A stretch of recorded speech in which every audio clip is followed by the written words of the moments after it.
You know that feeling, right? That sense of just being completely swamped by information. Oh yeah, drowning in it. You've got countless articles open, research papers piling up, notes scattered everywhere.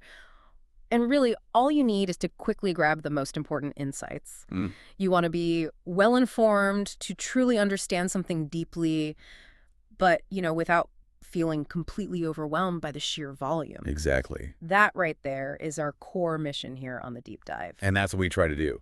We take those stacks of sources, it could be academic papers, technical docs, even like community notes, and we help you cut through all of that noise. Find the signal. Yeah, find the signal, unearth the surprising facts, reveal the crucial connections, and hopefully give you that satisfying aha moment where it all just clicks. And today, we're taking a deep dive into a topic that maybe on the surface sounds incredibly technical, almost abstract. A bit intimidating, maybe? Yeah, maybe. But trust me, it's foundational to how we organize, access, and even understand knowledge in our increasingly digital world. We're talking about the Wikidata ontology. Okay. So let's start with the basics. What is an ontology in this context, and why on earth should it capture your attention?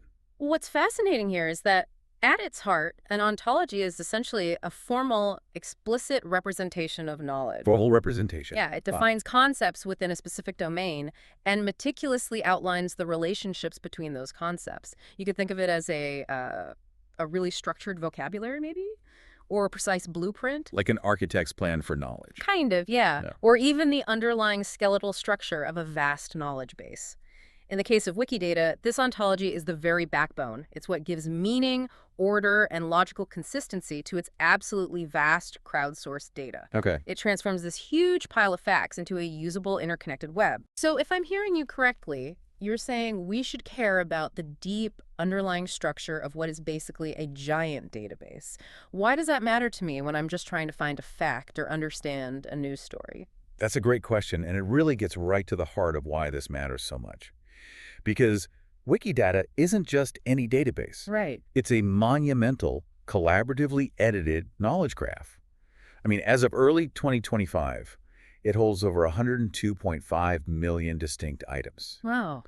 And its underlying ontological structure quietly impacts nearly everything. Like what? Well, from how artificial intelligence understands the nuances of human language, complex events, to how quickly and reliably you find factual information online, or even how search engines rank results. This structure is working behind the scenes. It's like peeking behind the curtain of the internet's collective brain. That's a great way to put it, seeing the hidden rules that make it all work.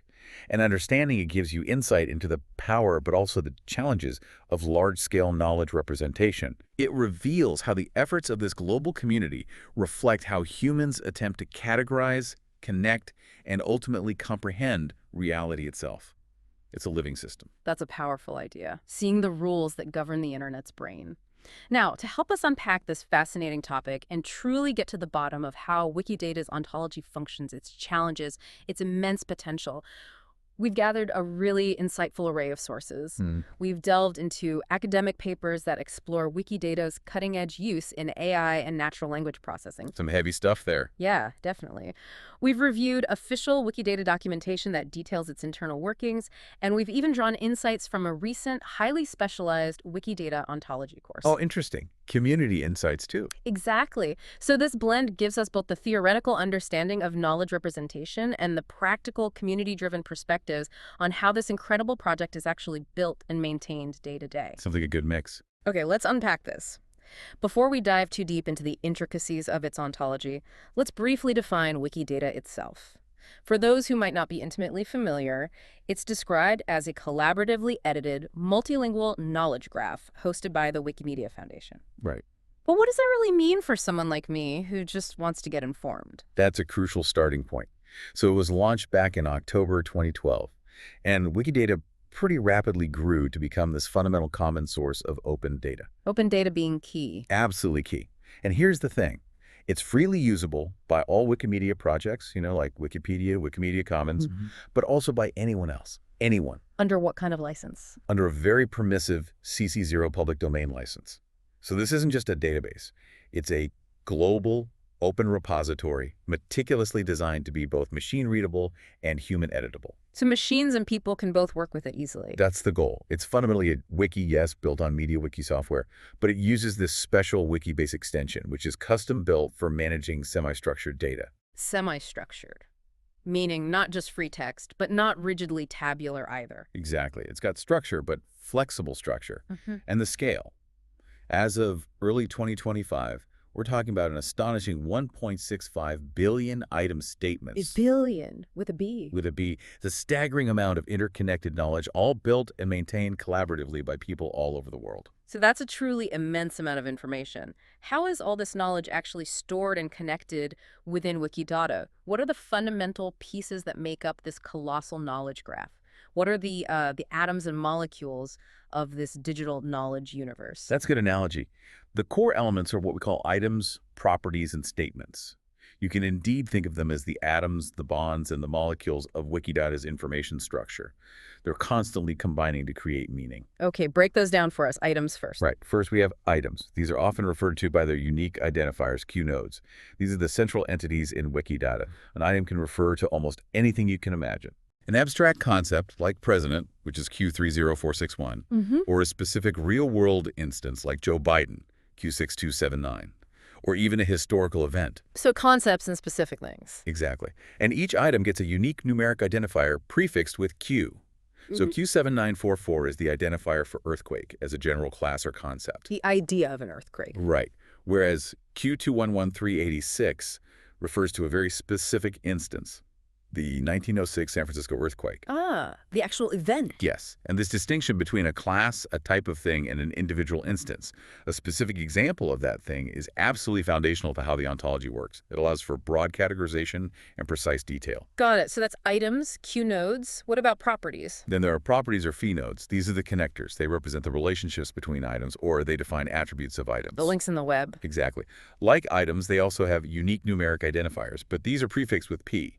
For instance, P50 stands for author, P120 for number of deaths, or P31, for instance, of that crucial link we just talked about. Properties are critical because they dictate the type of values they can be paired with.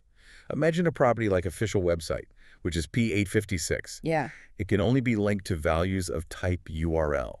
Ah, it enforces the data type. Precisely. This strict typing is essential because it helps maintain data consistency and quality across this massive data set.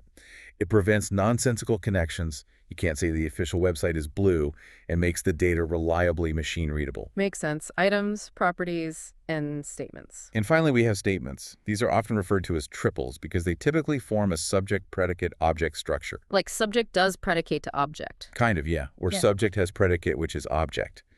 These are the core data entries where the real information resides. So if we take Marie Curie as our subject, that's Q7186. Okay. A statement for her might link her subject to occupation, which is property P106, and physicist, which is the object, item Q11631. Marie Curie, occupation physicist. Simple enough. Simple enough, but here's where the richness comes in. An item can have multiple values for a single property. Ah. This accurately reflects the complexity of reality, right? So Marie Curie's occupation could link to both physicist and chemist, Q105005, or even professor, if applicable. It captures all aspects of her multifaceted work. That's really clever how it allows for nuance. It's not just basic, isolated facts. It's facts with layers of context. And I saw something about qualifiers and references, too. What specific role do those play? Right, they add even more richness and trustworthiness. Statements aren't just bare facts. They can be significantly enriched, moving way beyond a simple triple. How so? With qualifiers? Exactly. Qualifiers provide crucial additional context to a statement. This is vital for data that changes over time or needs specific conditions attached. Give me an example. Okay, say you have a statement about a city's population, property P1082 being 8.5 million. That number isn't timeless, right? No, populations change. So you can add a qualifier like point in time, property P585, with the value 2023, the year item. This specifies precisely when that population figure was valid. It turns a static fact into contextualized, time-aware information. Very useful. And references. And then crucially, statements are often annotated with references using property P248. These are pointers to external sources like academic papers, official government reports, news articles, trusted websites. that back up the statement's content. So you can check where the fact came from. Exactly. It ensures verifiability and transparency, allowing anyone to trace the information back to its origin. And here's a neat detail. Both qualifiers and references are themselves built using property value pairs. So it's structured data all the way down. Pretty much, embedding even more structured data directly within the statement itself. It's like adding detailed footnotes and specific contextual notes to every single piece of information, making it incredibly robust and reliable. That's an impressive level of detail and a clear commitment to data quality. Now, I also saw something about constraints. How do those fit into this picture of maintaining accuracy across such a massive, collaboratively edited knowledge base? Yes, constraints add another layer of quality control. Properties can also define more complex rules about their intended usage, and these are called constraints. Think of them as soft guardrails, maybe, or smart hints for editors. Soft guardrails. How do they work? Okay, for example, the capital property, P36, typically includes a single value constraint. Meaning a country usually only has one capital. Exactly. It reflects that real-world expectation. So if an editor were to try and add a second capital to a country that already has one listed for the same time period, this constraint would flag it as a potential issue, prompting a review. But it doesn't strictly forbid it. Right, and that's important. These constraints are treated as testing alerts and hints rather than unbreakable, inviolable rules. This is a deliberate design choice. It allows for necessary flexibility when real-world complexities don't perfectly fit a rigid rule. History, for instance, is full of exceptions, disputed capitals, temporary capitals. Yeah. But by flagging the potential issue, it still maintains a high level of data quality. It strikes this crucial balance between strict logical consistency and practical applicability in a dynamic, crowdsourced environment, where perfect adherence to rules might sometimes actually impede the ability to represent nuanced reality accurately. That makes sense. Okay, so Wikidata isn't just about collecting facts about people, places, things. Yeah. Like a super encyclopedia. I saw mention of lexemes, which implies it also delves into language itself. That's an important and relatively recent development, yeah. It truly expands Wikidata's scope beyond purely encyclopedic facts into the realm of linguistics. Since 2016, Wikidata has supported lexicographical entries in the form of lexemes. Lexemes. What are those exactly in linguistic terms? In linguistics, a lexeme is a fundamental unit of lexical meaning. It's sort of the abstract base form of a word, representing a group of words that share the same core meaning and grammatical characteristics, regardless of their inflectional endings. Like run, runs, ran, running are all forms of the same basic word. Exactly. They're all forms of the lexeme run. And Wikidata's lexemes are structured items specifically designed to store this kind of detailed linguistic data. What kind of data? Things like a word's definition, its part of speech, verb, noun, etc. Its etymology, its grammatical features like gender or number, and even all its different forms and senses across various languages. Wow. So for the lexemer run, you'd find its definition as a verb. Its conjugation forms in different tenses, maybe its various meanings, like to move quickly on foot or to operate a machine or to manage a business. That's incredibly detailed. It is, and it enables this deeper, richer integration of linguistic information directly within the knowledge graph. It transforms Wikidata into a resource not just for facts about the world, but for understanding and analyzing language itself in a highly structured, machine-readable way. Which must be incredibly valuable for fields like computational linguistics or building multilingual applications. Hugely valuable, yeah. Okay, we've established the foundational building blocks of Wikidata. Items, properties, statements, even the linguistic layer of lexemes. Now, let's bring it all back to our central topic, the ontology. We've touched on it, but how does this concept truly apply to Wikidata, and what exactly does it encompass in this context? What is the Wikidata ontology? Right, so if we connect this to the bigger picture in the context of Wikidata, the ontology is the underlying schema. It's a conceptual model that intelligently organizes all its knowledge. It's the structural brain, you could say. The structural brain, I like that. Yeah. It comprises the precise definitions of all the items, the intricate relationships between them expressed through properties, and, most crucially, those hierarchical structures we mentioned, like subclass of and instance of. The classification system. Exactly. The system that classifies and connects information in a logical, coherent way. It's this sophisticated framework that allows Wikidata to function not merely as a giant list, but as a truly coherent knowledge graph. Okay. It enables machines to understand, interpret, and even reason over its data effectively. Without this underlying structure, Wikidata would just be, well, an overwhelmingly massive, chaotic pile of disconnected facts. Just data noise. Pretty much. It would be nearly impossible to navigate or derive meaningful insights from it. The ontology is the skeleton, the nervous system, and the logical architecture that gives shape and function to the entire body of data. Why is understanding this ontology so vital then? Our sources make some really strong claims about it, suggesting it's not just a nice to have, but really critical for anyone looking to truly leverage Wikidata. They do. They propose two key theses that really highlight its profound importance, and they distinguish between sort of casual use and deep engagement. Okay, what's the first thesis? The first is that while you might comfortably navigate Wikidata for basic lookups, finding a person's birth date, checking a country's capital, with only a superficial understanding of its ontology. You don't need to know everything just to look something up. Right. But to add new, usable data to Wikidata, especially entirely new kinds of information or defining new properties, you absolutely need a deep, nuanced understanding of its underlying structure. Why is that? Because without this understanding, you risk creating inconsistencies. You might misclassify data in ways that break logical connections, or you might isolate new data points, making them difficult for others, or even machines, to find, integrate, and use effectively. It's like trying to add a new section to a massive library without understanding the Dewey Decimal System, maybe. That's a perfect analogy. Yeah. You might put the book on a shelf, but nobody will ever find it in the right place. Okay, so that's the first thesis. Adding data requires deep understanding. What's the second? The second thesis builds on this, going even further. It says that to truly exploit Wikidata's full potential for things like advanced querying, sophisticated inference, complex data analysis, building robust applications. Really powerful stuff. Exactly. For that, extensive, almost expert-level knowledge of its ontology is essential.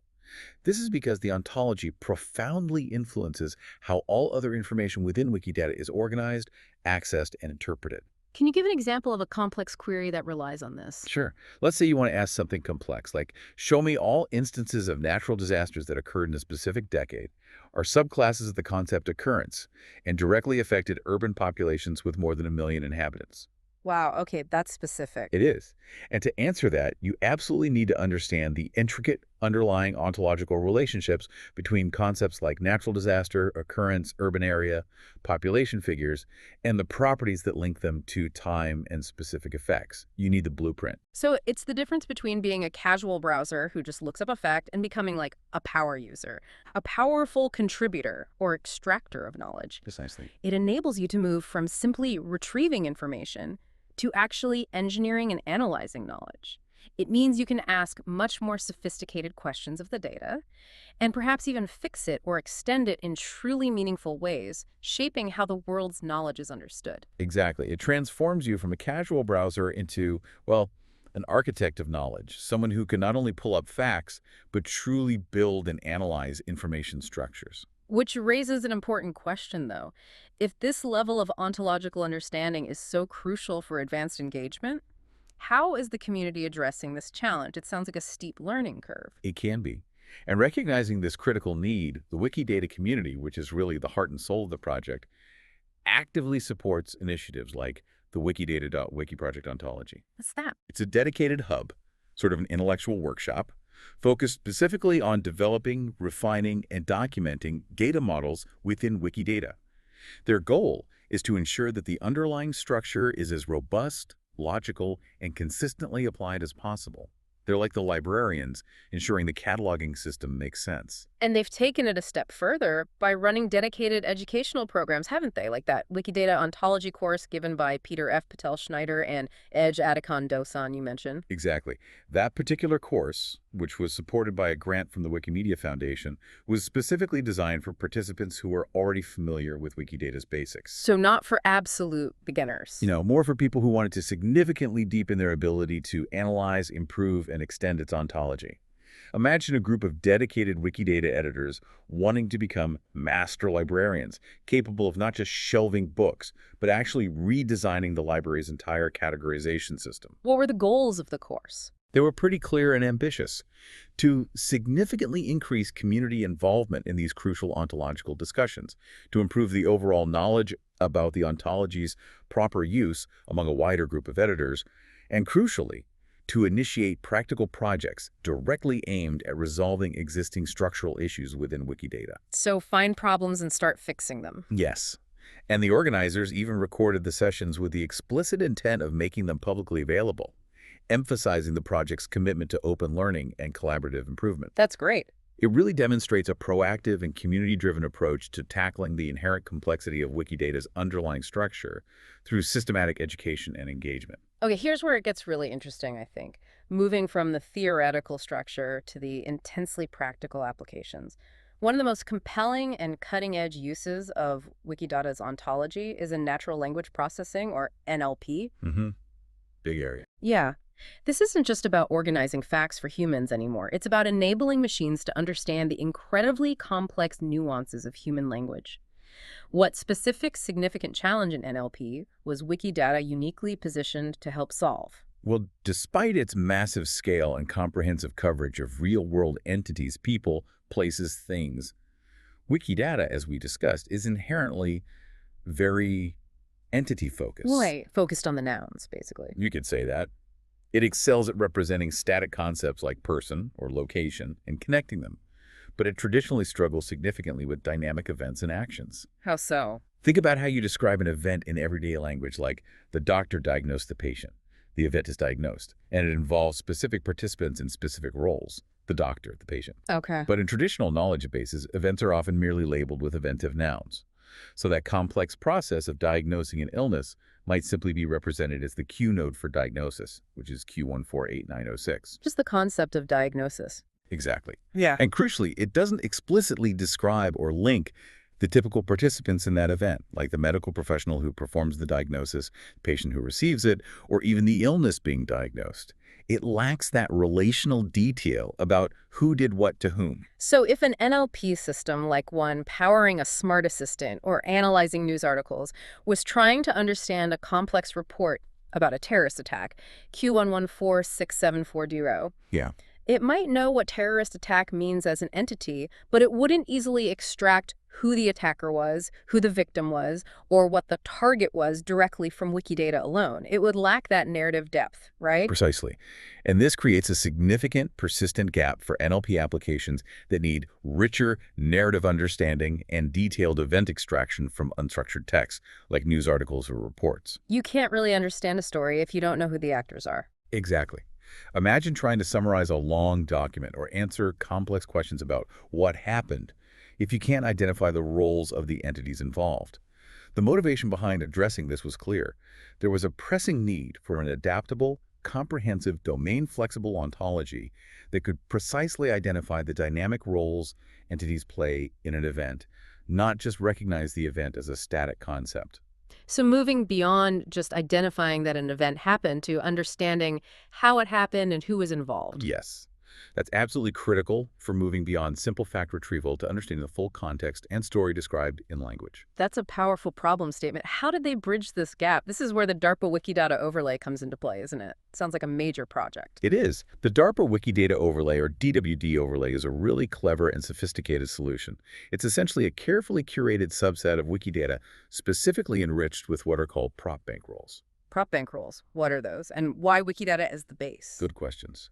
Let's break down why these two specific components, Wikidata and prop bank, were chosen. Okay? First, why Wikidata as the primary resource? It was chosen mainly due to its truly extensive coverage of ontological concepts, spanning just an enormous range of human knowledge. It's not just a flat list, it's this deeply structured web of interconnected ideas through its items and properties, which provided an incredibly strong starting point. And it's adaptable. Critically adaptable. The ability for the community to contribute new items and concepts as needed means it's a living resource that can grow to meet new demands. Plus, importantly for NLP applications dealing with current events, Wikidata concepts are linked directly to relevant Wikipedia entries in over 300 languages. Providing rich textual context. Exactly. That connection is a huge advantage. Now, why prop bank for roles? Prop bank, developed by Kingsbury and Palmer back in 2002, was selected as the source for participant roles because of its wide coverage of verbs and eventive nouns in English. So it focuses on the actions and the actors. Yes, it provides a standardized and highly detailed way to describe the arguments or participants in a predicate, like a verb or an eventive noun. Its roles can be both broad and general, things like ARG0, which often represents the agent or initiator of an action, and ARG1, often the patient or theme undergoing the action. Okay, general rules. But they can also be very event-specific, like attacker or victim for a killing event, or buyer and seller for a transaction. This flexibility allows for both high-level, generalized understanding and very granular, domain-specific insights into who does what in an event. So if I'm understanding this right, they're basically adding a whole new layer of these semantic roles on top of Wikidata's existing event entities. That's the core idea. Letting NLP systems understand who did what to whom, when, where in an event, not just what the event was. That sounds genuinely revolutionary for how machines process information. It really is. This approach allows them to propose creating specific event role queue nodes directly within Wikidata itself. Event role queue nodes. Yeah. So within the context of a killing event, Q1277348, you wouldn't just have the item for the act itself, but also conceptual queue nodes like, say, Q assassin for the agent role and Q assassinated for the victim role. Conceptual queue nodes meaning they're abstract. Exactly. These proposed event role queue nodes are conceptual in nature. They're not tied to any specific language or grammatical construct, like the word killer or victim. Instead, they reflect the inherent parts or participants of a concept or event. Making the knowledge more generalizable. Highly generalizable across different languages and applications. It means an AI can learn that the one who performs the killing is an assassin, conceptually, regardless of whether the source text uses the verb kill or murder, or even describes the action passively. It's a significant leap in semantic understanding. That sounds like a monumental task, though, mapping these complex linguistic structures onto Wikidata's existing framework. How did they actually build this overlay? What was the methodology? It must have been rigorous. Oh, incredibly rigorous. It involved a multi-step process that skillfully blended both manual human curation and semi-automatic techniques to ensure both high quality and broad coverage. It wasn't a quick job. What was the first step? The first step was an initial manual mapping. This involved human experts manually mapping over 200 distinct entity, relation, and event types from a specific annotation standard, the LDC Ada Kairos tag set, to existing Wikidata queue nodes. Just one person doing the mapping? No. Every single mapping underwent at least 2 passes from different human curators.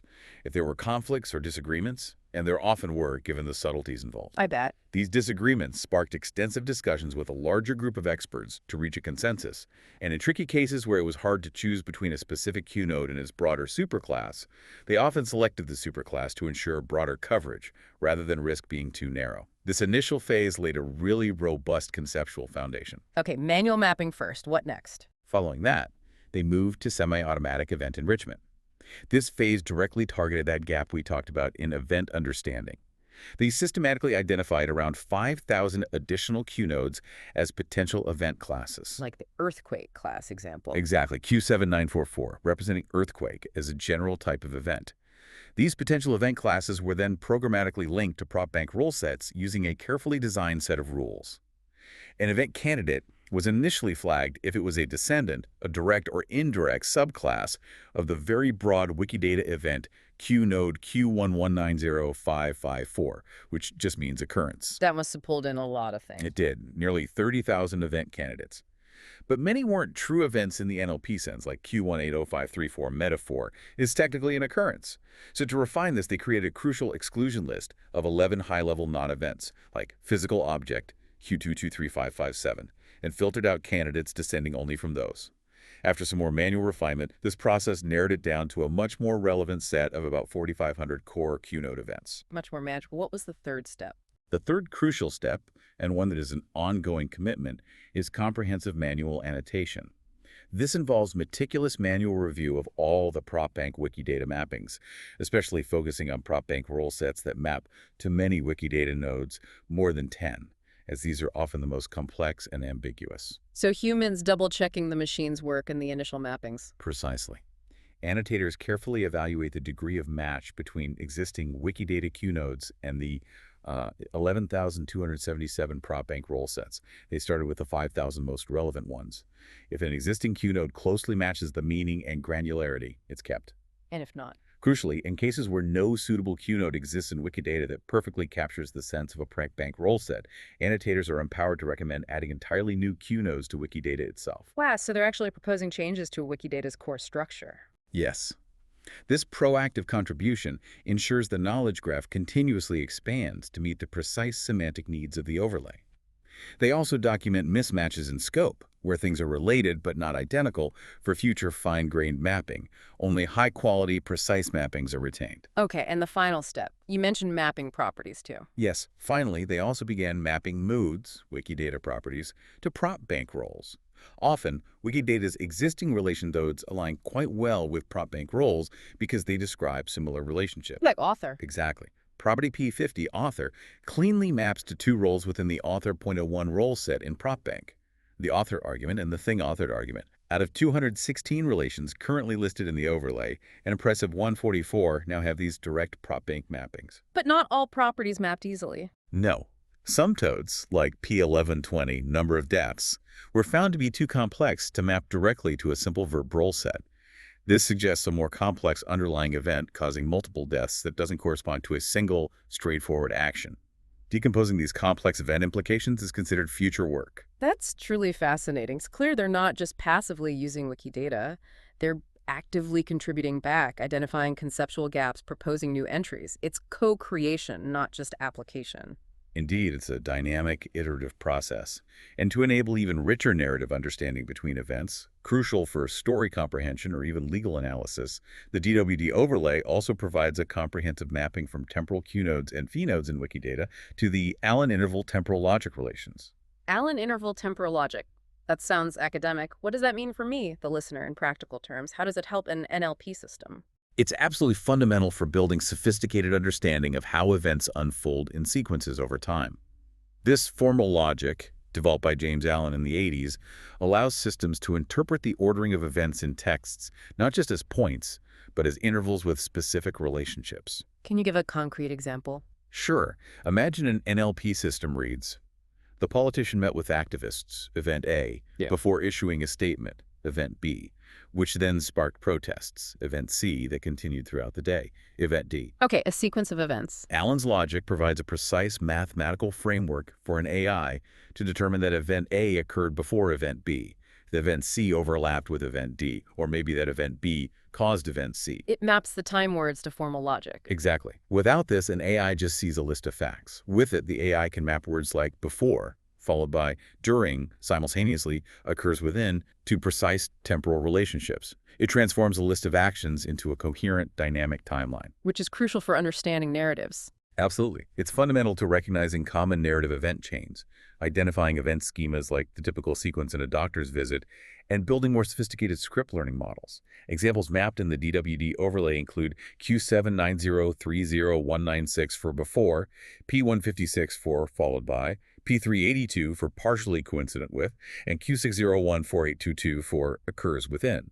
It gives machines a structured way to reason about time and causality. So with a project of this ambition and scale, balancing comprehensive data with the realities of crowdsourcing, what were the main challenges they faced? What continues to be difficult? Well, one constant tension, almost philosophical during the annotation, was balancing coverage, including as much data and mappings as possible, with semantic integrity, maintaining precise meanings and logical consistency. The desire for quantity versus quality. Pretty much. This often led to imperfect mappings where they had to make pragmatic compromises for the sake of getting more data integrated. It's a continuous negotiation between the ideal and the achievable. Another important point is the language aspect. While Wikidata aims to be multilingual, and PropBank is intended as language independent semantically, both resources primarily use an English interface. And some subtle semantic roles can inherently be language-specific or culturally nuanced. Like how different cultures might view concepts differently. Exactly.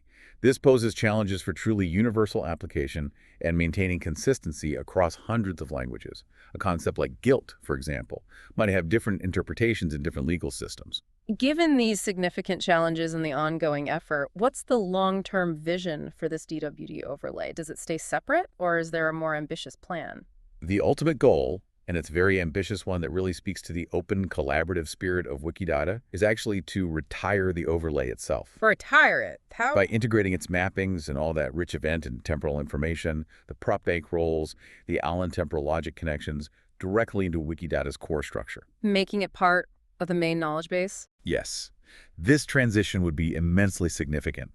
It would mean that the existing global community of crowdsourcers who maintain Wikidata would eventually take over the maintenance and further development of these enriched event structures. Wow. It's a strategic move to make this specialized, advanced knowledge about event participants and time part of the core accessible to everyone. It would further advance the whole field of semantic annotation and NLP ontologies by making these critical narrative elements intrinsic, not separate. It's an aspiration for truly unified knowledge. Okay, so if our listener is feeling inspired by this deep dive, maybe wants to contribute to this incredible collaborative project, how can they actually get involved? How does one contribute to Wikidata and its evolving ontology? Is it something anyone can do? Absolutely. Contributing is central to Wikidata's spirit and growth, and it's designed to be as accessible as possible, especially for basic things. Like what? Well, you can directly edit existing items or properties. You just navigate to their page, click Edit, make the changes you think are needed, and click Publish. Boom, your change is live. That's simple. For basic edits, pretty much. Creating a brand new item from scratch is also remarkably straightforward. There's a dedicated New Item page. You enter its label, its name, a brief description, any aliases, alternative names. Press Create, and you've added a new entity to the world's knowledge graph. They've tried to lower the barrier to entry significantly. Okay, but what if you want to add something more fundamental, like a completely new type of relationship, a new property that doesn't currently exist? That sounds like it would need more oversight to maintain the ontology's integrity. You're absolutely right. Creating a new property requires a much more formal and rigorous process than just editing an item. Why so strict? Because properties define the fundamental relationships within the ontology. Adding incorrect or redundant ones could compromise the entire structure. So you need to submit a formal property proposal. A proposal? To the community. The proposal is publicly announced and thoroughly discussed by everyone experienced editors, ontological experts, data modelers.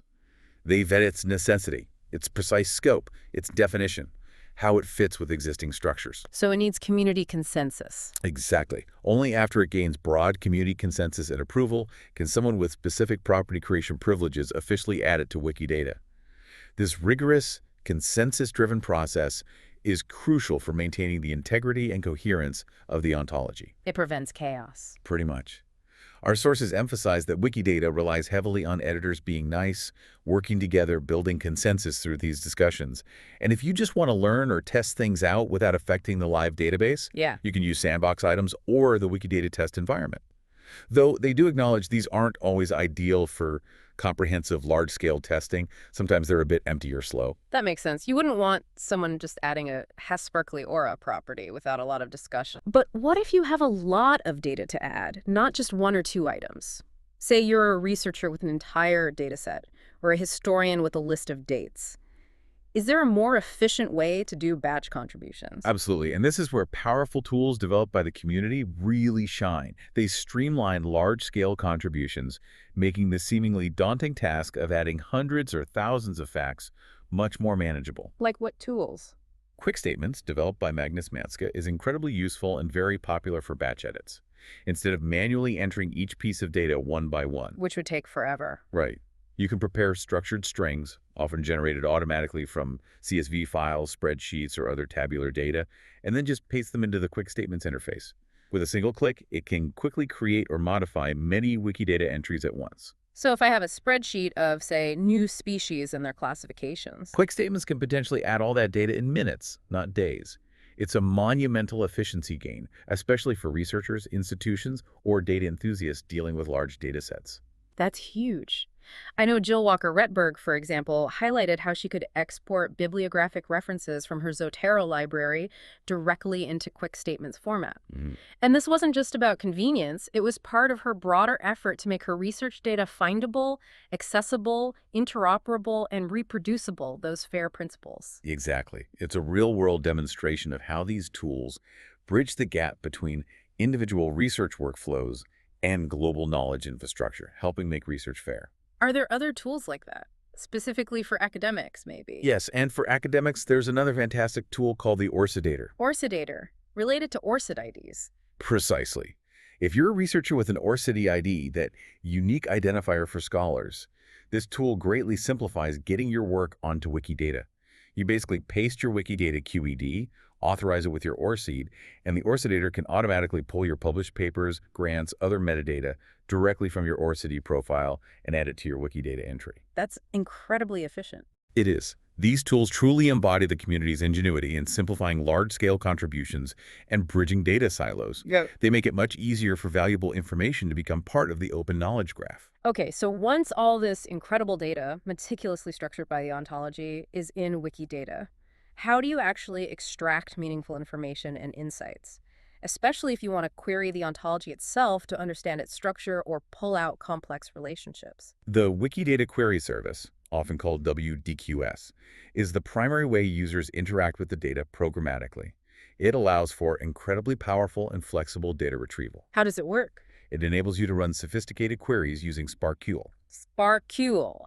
That's the query language for this kind of data. Exactly. It's a standardized query language specifically designed for RDF graphs. Huh. RDF, Resource Description Framework, is the underlying model Wikidata uses internally, all those subject-predicate-object triples we discussed. And the WDQS runs on. It uses a specific graph database engine called BlazeGraph as its triple store.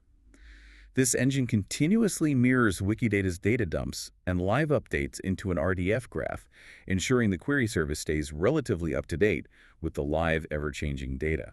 That sounds incredibly powerful, but also quite technical. Is it easy for a learner like me, who might not be a data scientist, to jump in and start querying? Or is there a steep learning curve? There is a bit of a learning curve, yeah.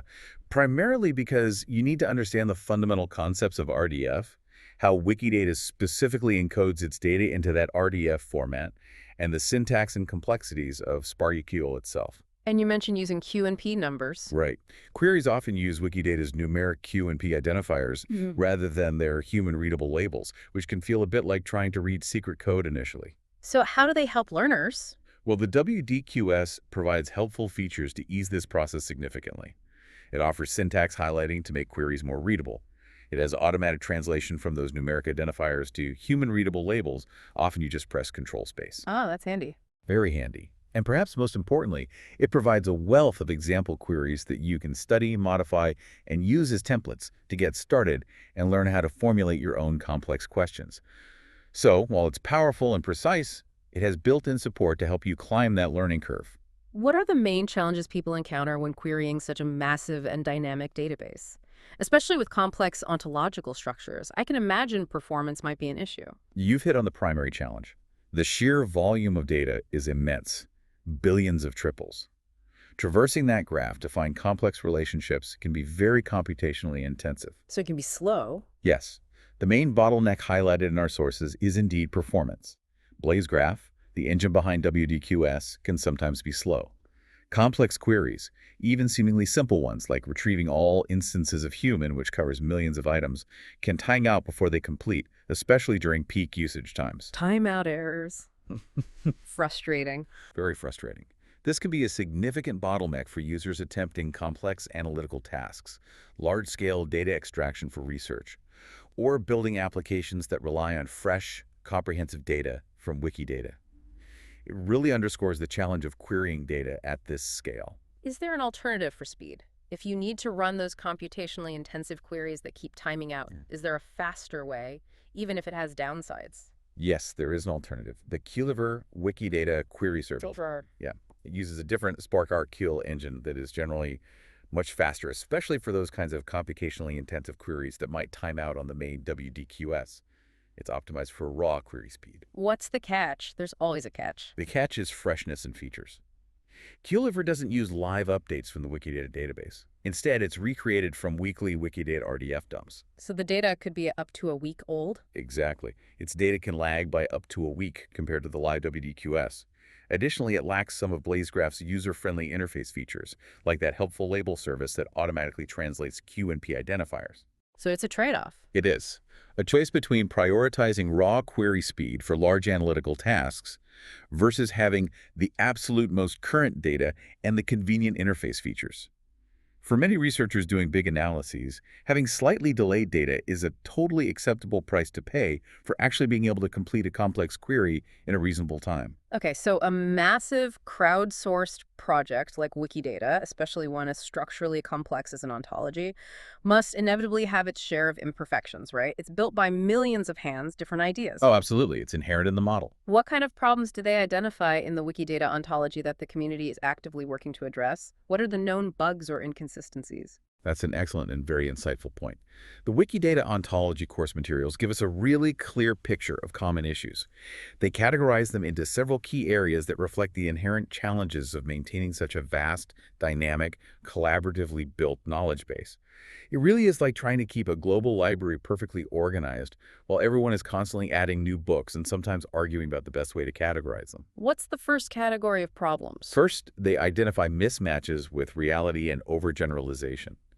This happens when Wikidata's classification doesn't accurately reflect the real world, or when the categories used are just too broad, obscuring crucial distinctions. Can you give an example? Sure. A stark example given is Clubmate, Q1104884, that German caffeinated drink. It's correctly listed as an instance of trademark, Q167035. Okay. Yeah. But it is not also correctly classified as a drink brand, Q108670557, which it clearly is in reality. It's missing that classification. An omission that leads to a mismatch. Right. Another illustrative example is classifying Lake Huron, Q1078, and Lake Michigan, Q5513, and even the combined Lake Michigan-Huron, Q133373, all simply as a generic lake, Q23397. That hides important details. Exactly. It obscures important geographical and hydrological distinctions crucial for precise understanding. These kinds of issues often require human examination and comparison with external real-world information to identify. An algorithm alone might not catch them. Makes sense. What's next? Closely related are conflicting real-world models. This refers to instances where the conceptual model within Wikidata, maybe due to different contributors' interpretations or evolving understanding over time, doesn't align with how entities or their relationships are commonly understood in reality or across different knowledge domains. This creates logical inconsistencies in how knowledge is represented, making the data harder to rely on for automated reasoning. Okay. Mismatches and conflicts. What else? Then there are unclassified items. These are items that exist in Wikidata. They have a QID, a label, but they lack proper connections within the ontology itself. They're floating free. Kind of. They aren't linked via fundamental properties like instance of P31 or subclass of P279. It's like having a book in the library that isn't cataloged under any genre or subject heading. Hard to find, hard to use. Exactly. An example cited was The Red Seas, Q77598881, a book title that might exist as an item but isn't properly connected within the larger ontological structure, making it harder to integrate into complex queries or reasoning processes. It becomes an isolated fact, not an interconnected piece of knowledge. Right. And then you mentioned structural issues. Yes, next, and perhaps most critical for the ontology's overall health, are structural issues. These are more fundamental problems within the hierarchical and relational structure itself. Such as? First, mix-up of meta levels. This is a subtle but crucial error, confusing a concept with its properties or instances, or confusing an instance with a class. For example, treating human, Q5, as an instance of the animal kingdom, Q52697, instead of linking it via subclass of P279 to mammal, Q7377, which is then a subclass of animal, etc. It's like confusing a specific book with the entire genre it belongs to. Yeah. It breaks the levels of abstraction. Okay. That sounds bad. What else? Confusion of instance of and subclass of. This is the bedrock distinction in any ontology, as we discussed. Instance of links an individual to its class, Joe Biden instance of president. Subclass of links a specific class to a broader one, dog, subclass of mammal. Getting that wrong would mess things up badly. Severely. Mixing these up fundamentally compromises the ontology's logical consistency and makes accurate inference pretty much impossible. It breaks the entire library's logical organization. What other structural problems? Subclass of cycles or loops. This is where a class indirectly becomes a subclass of itself, creating a circular dependency in the hierarchy. Like A is a subclass of B, B is a subclass of C, and C is a subclass of A. Exactly. While not always formally a problem for some database systems, it almost always indicates a deep logical error in the ontology's design. It prevents clear hierarchical reasoning. You can't have something be its own ancestor. No. And the last structural issue. Exchanged sub-superclasses. This occurs when a more specific class is incorrectly assigned as a superclass of a broader one, or vice versa. Like saying mammal is a subclass of dog. It fundamentally breaks the logical flow and meaning of the hierarchy. Okay, and the final category of problems. Finally, there's simply incomplete information. These are straightforward gaps in the data or relationships that should exist but haven't been added yet, often just due to the sheer scale of the project and the continuous influx of new information and new concepts needing representation. It's not strictly an error, but an area for ongoing improvement and enrichment. That's a lot to keep track of, especially in a system of this gargantuan size. It seems like finding a needle in a haystack, or millions of needles in millions of haystacks, given the scale of errors you might be describing. How do they even go about finding these issues in such a massive, ever-evolving system? You're absolutely right. It's a daunting task that requires a combination of human insight and computational power. Some problems, particularly those mismatches with reality and overgeneralization, largely require human examination. There's no automated way to know if Club Mate should also be a drink brand without human knowledge. Right, context is needed. But many of the structural issues and things like unclassified items can be systematically identified and flagged using powerful SPARQL queries. For instance, you could write a query to find all items that have no instance of statement, or all classes with no subclass of links, revealing those potentially unclassified items. Similarly, running queries to detect those subclass loops, or, crucially, checking for constraint violations, those testing alerts we discussed, often signals an underlying problem in the ontology structure that needs human review. So automated checks flag potential problems for humans to fix. Exactly. These automated checks are absolutely essential for a system of this scale. Without them, the task would truly be insurmountable. Now, you mentioned disjointness violations earlier, and the numbers from the ontology course materials were just staggering. Can you explain what disjointness means again, and then really emphasize the sheer scale of that problem? It sounds like a core conceptual challenge. Sure. Disjointness in an ontology is a fundamental concept. It means two classes are explicitly defined as having absolutely no common members. They are mutually exclusive categories. Like human and rock. Perfect example. Human, Q5 and rock, Q23392, are declared disjoint because nothing can logically be both a human and a rock simultaneously.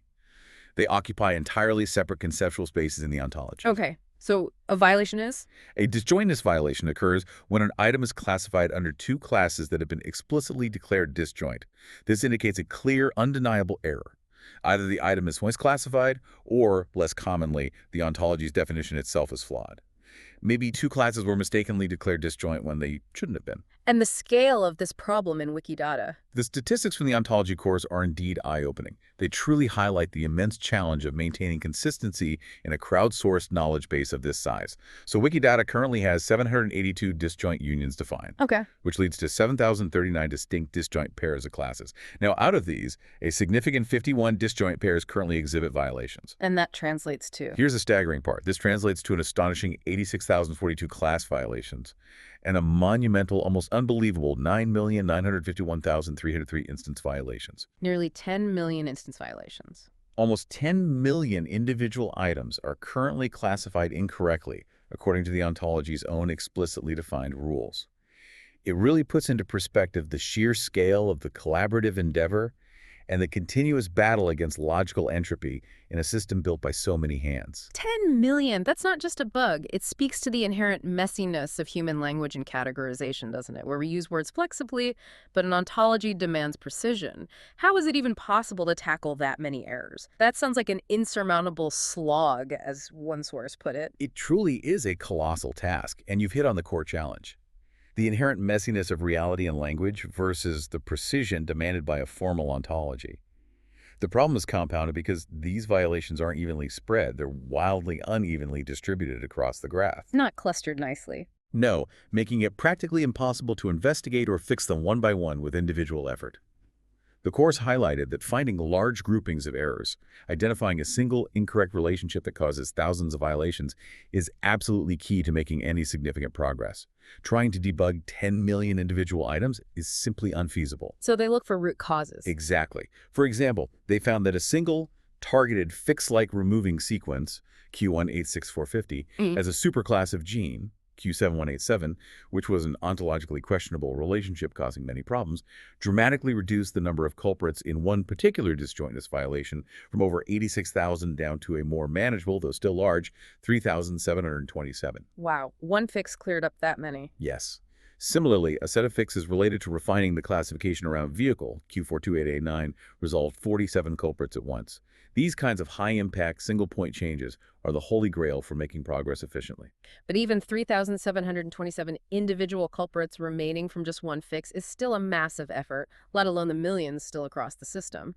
It speaks to the continuous, almost Sisyphean nature of this work. Yes, it really does. Many fixes still do have to be done one by one, manually, item by item. And furthermore, often it's not immediately clear what the right fix is for a given violation. How so? Is the item misclassified? Or is the disjointness declaration itself perhaps flawed or too broad? This frequently requires consultation with the broader Wikidata community, leading to extensive discussions, sometimes spanning weeks or months, to determine the most accurate and logical classification that maintains the ontology's integrity while still reflecting reality. So it's slow and requires collaboration. Exactly. This collaborative but often slow process significantly impacts the speed of progress in resolving these complex ontological issues. It's a testament to the community's dedication, but also a stark reminder of the challenge of building a truly perfect universal knowledge system. So with these vast and complex challenges, the millions of violations, the philosophical debates about classification, what are the proposed solutions and improvements? How does the community plan to tackle something of this scale and complexity moving forward? The experts in the community propose several key strategies. It's really a combination of technical refinements, better tooling, and crucially enhanced collaborative approaches and education. It's a multi-pronged attack. What's the first prong? Firstly, there's a strong emphasis on better documentation of items and classes. This isn't just about writing longer manuals. It means providing clearer, more actionable usage instructions for existing items, especially for classes. Like how to use a class properly. Exactly. And explicitly specifying which properties are appropriate for certain types of items. For example, for the class country, documentation might clearly state that properties like capital, P36, and population, P10082, are highly recommended, while maybe number of deaths, PL120, is generally not appropriate for the country item itself, but rather for a specific event within that country.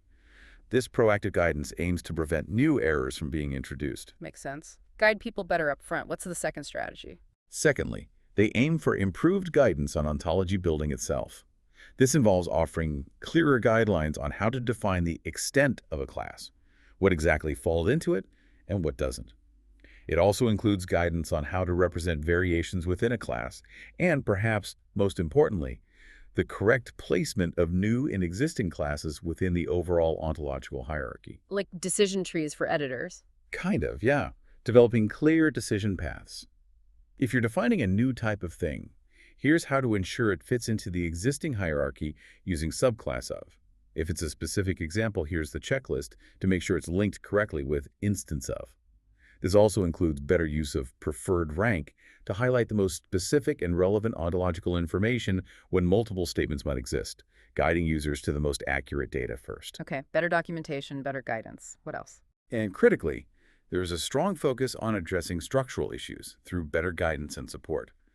This means providing clearer instructions and developing better tools to prevent those common fundamental errors like the mix-ups of meta levels, the incorrect use of instance of versus subclass of, and to prevent or resolve those subclass cycles, those problematic loops. How would they tackle something like exchanged subclasses? Well, for instance, the Wiki project ontology might start by identifying common problematic patterns using sophisticated SPARQL queries. Then they might run a targeted editathon or a specific community challenge focused just on correcting those specific groups of errors, and immediately follow that up by publishing new, clearer guidelines based on what they learned to prevent those errors from recurring. So find, fix, and educate to prevent recurrence. Exactly. It sounds like a blend of continuous technical refinement, developing smarter tooling, and most importantly, ongoing community education and deeply collaborative problem solving. It really is a testament to the community's dedication to quality, given the sheer scale of the challenge. It is indeed. The work is continuous and inherently iterative. Human annotation remains absolutely critical for identifying and resolving those subtle classification issues that automated tools just can't catch, those mismatches with reality. Collaborative problem solving through extensive discussions on proposals and fixes is essential for building consensus and ensuring consistency in such a distributed global environment. And finally, Iterative refinements to the ontology, driven by both automated checks and human insights, are key to achieving a higher quality and less noisy knowledge base over time. So the hope is continuous improvement. The hope is that as knowledge about the ontology improves within the community itself, these pervasive and complex issues can be addressed more effectively, making Wikidata an even more powerful, reliable, and logically sound resource for everyone, from an AI researcher building the next big thing to someone just looking up a simple fact on their phone. Hashtag outro. Wow. What an incredible journey we've just taken through the intricate world of Wikidata's ontology. From its foundational building blocks, items, properties, statements, to its crucial and transformative role in advanced applications like natural language processing, and the tireless, often painstaking efforts of a global community to continually refine and improve its complex structure. It's not just a database, it's a truly monumental collaborative effort to organize the world's information, one Q node and phi node at a time, making it machine-readable and human comprehensible. Yeah, we've seen how Wikidata, through visionary projects like that DARPA Wikidata overlay, is actively pushing the boundaries of what a knowledge graph can actually do, enabling deeper narrative understanding and event extraction for sophisticated AI systems. Right. And we've also looked honestly at the immense challenges, the philosophical difficulties of precise classification, the inherent messiness of human language trying to fit into neat boxes, and those staggering millions of disjointness violations. It's a dose of reality. Definitely. Yet, despite these hurdles, the ongoing work to create better guidance, smarter tools, and ultimately a healthier, more consistent ontology continues relentlessly. It's a continuous, dynamic process, a true testament to collective human ingenuity and persistence. So the next time you use a voice assistant to ask a really nuanced question, or effortlessly click through a Wikipedia article and see facts seamlessly presented in an info box, or encounter information distilled and connected online, Right. remember the hidden, living architecture of Wikidata's ontology underpinning it all. Yeah. It's not just about collecting vast amounts of data. It's about painstakingly making that data truly knowable and usable by both humans and machines, creating what is fast becoming, in a way, a collective, interconnected brain for the entire internet. And if we connect this to the bigger picture, the pursuit of a robust, accurate, and adaptable ontology isn't merely some academic exercise confined to computer science labs. No, it feels much bigger than that. It really is. It's fundamental to how we process, understand, and apply information in our increasingly digital world. It's a continuous, evolving conversation about how we define and connect everything we know, and it's shaping the very fabric of digital knowledge and intelligence as we experience it. Which leads to a final thought. Considering these ongoing challenges of classification, that inherent messiness of real-world concepts, what might be the next major frontier for these living ontologies, especially as AI continues to integrate more deeply into how we access and process information daily?